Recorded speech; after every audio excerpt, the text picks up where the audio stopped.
아무 종이나 펜을 준비해 주세요. 없으시면 핸드폰 메모장에 그리셔도 괜찮습니다. 비가 내리고 있습니다. 빛 속에 있는 사람을 그려주세요.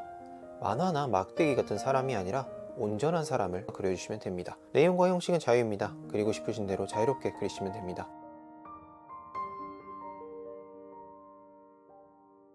시간이 다 되었습니다.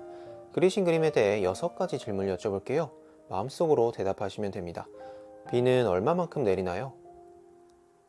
비는 언제까지 내리나요? 이 사람은 무엇을 하고 있나요? 이 사람의 기분은 어떤가요? 이 사람에게 필요한 건 무엇인가요? 이 사람은 비에 젖어 있나요? 검사가 끝났습니다. 이 검사는 크게 4가지 요소를 중점으로 해석하는데요. 첫 번째는 비입니다. 만약 비가 내리는 양이 적고 빗방울의 크기도 작다면 최근 느끼는 스트레스가 많지 않거나 스트레스에 무딘 성격이실 확률이 높습니다. 하지만 비의 양이 많고 빗방울도 굵고 물웅덩이도 많고 먹구름까지 잔뜩 끼어 있다면 최근 느끼는 스트레스가 크고 스트레스에 민감한 성격이실 확률이 높아요. 만약 번개가 치거나 엄청난 폭우가 쏟아지고 있다면 상당한 스트레스를 경험하고 있으실 수도 있겠네요. 하지만 아동들의 경우 번개가 힘의 상징일 수도 있다고 합니다. 두 번째는 우산인데요. 혹시 그림 속 인물이 우산을 쓰고 있나요? 우비를 입고 있거나 장화를 신고 있거나 건물이나 나무 밑 등 비를 피할 수 있는 상태로 그렸다면 한마디로 비를 맨몸으로 직접 맞고 있지 않다면 스트레스에 적절하게 대처하고 있음을 의미합니다. 하지만 우산이 너무 작거나 아예 안 쓰고 있거나 장화나 우비조차 없이 맨몸으로 비를 맞고 있다면 스트레스에 대처할 자원이 부족함을 스트레스에 적절히 대응하지 못하고 있을 수 있습니다. 만약 우산이 지나칠 정도로 너무 크면 스트레스에 대처하는데 정신적 에너지를 너무 많이 소모하고 있다고 해석하기도 합니다. 어떤 분들은 우산이 있어도 안 쓰는 사람을 그리기도 하는데요. 이런 경우에도 스트레스에 잘 대처하지 못한다고 판단합니다. 세 번째는 사람입니다. 사람이 짓고 있는 표정은 스트레스에 맞서는 표정인데요. 우산을 쓰고 있지 않고 비가 많이 오더라도 표정이 밝고 좋다면 스트레스에 잘 대처하고 있다고 해석하기도 합니다. 사람의 크기는 자존감의 수준으로 해석합니다. 사람을 그린 선 굵기가 굵을수록 가운데에 가깝게 그릴수록 자아가 강한 상태라고 해석해요. 만약 누군가를 함께 그렸다면 여러분이 심리적으로 의지하는 사람일 확률이 높습니다. 만약 누군가에게 내 우산을 같이 씌워주는 경우 타인의 스트레스까지 떠맡으려 한다고 해석하기도 합니다. 네 번째는 불빛입니다. 혹시 가로등을 그리신 분은 없나요? 아니면 모닥불을 그리신 분은요?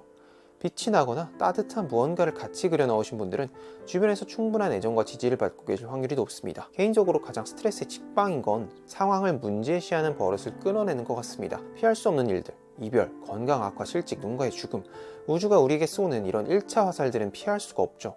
하지만 인간은 2차, 3차 화살을 스스로 만들어서 스스로에게 쏘아댑니다. 지금 상황을 충분히 좋게 해석할 가능성도 있는데 망했어, 끝났어, 최악이야 같은 언어를 머릿속에서 사용으로써 정말 내 현실을 지옥으로 만들기도 하죠. 동물들은 그런 일이 거의 없지만 인간은 자신의 부정적인 관념의 세계에 빠져 스스로 목숨을 끊는 일이 유독 많습니다. 놀라운 건 언어를 학습하기 이전의 아동들은 자살하는 경우가 없다는 점입니다. 좌뇌는 우리의 상황을 해석하는 해석장치입니다. 좋다, 나쁘다, 유익하다, 쓸모없다, 잘됐다, 망했다 이렇게 판단을 내리고요. 이 과정은 주로 좌뇌의 주특기인 언어를 통해 이루어집니다. 언어는 문제를 증폭시키고 우리를 문제투성이의 가상의 세계에 살게 합니다. 하지만 진정한 행복은 그 문제를 해결하는 데 있지 않습니다. 왜냐하면 좌뇌는 우리가 죽기 전까지 계속해서 결핍을 찾아내고 문제를 찾아내려 하기 때문입니다. 내가 스트레스 받고 고민하는 그 문제가 사실은 별 문제가 아니라는 사실을 깨닫는 게 좌뇌가 만드는 부정적인 관념의 매트릭스에서 벗어나는 길인 것 같습니다. 법륜스님은 말씀하시죠. 내가 고민하고 있는 그거 사실은 별 문제가 아닐 수도 있다고요. 이기심, 의존심, 욕심, 집착, 두려움, 불안 때문이지 그게 꼭 이루어지지 않아도 숨쉬고 잘만 산다고요. 지금 상황을 긍정적으로 볼 거리도 정말 많다고요. 운에는 좌뇌처럼 분석하고 경계짓기보다는 세상을 있는 그대로 받아들이고 수용하고 감사하는 편입니다. 물론 좌뇌도 우리를 더 잘 살게 하려는 나름 좋은 의도로 이런 일들을 하죠. 하지만 좌뇌의 독재가 너무 심해지면요, 비가 와서 하루를 망쳤어, 차가 진짜 더럽게 막히네, 내 인생 진짜 왜 이러냐, 이런 불평과 불만으로 가득 차게 됩니다. 법륜스님의 표현처럼 여름은 여름이라서 좋고요, 겨울은 겨울이라서 좋습니다. 지금 스트레스 받는 상황에 처했더라도 분명 긍정적으로 해석해 볼 여지가 조금은 있겠죠. 그리고 바로 그 여지가 작은 불씨가 되어서 절망 가운데서도 문제를 건설적으로 해결할 수 있게 해주는 힘을 줄 수 있을 거고요. 개인적으로 머릿속으로 생각만 하고 있으면 문제가 증폭되는 경우가 많아서 꼭 글이나 타이핑 같은 적는 행위를 통해 객관적으로 문제를 바라보고 긍정적으로 해석해보는 걸 추천드립니다. 긴 시간 시청해주셔서 감사합니다.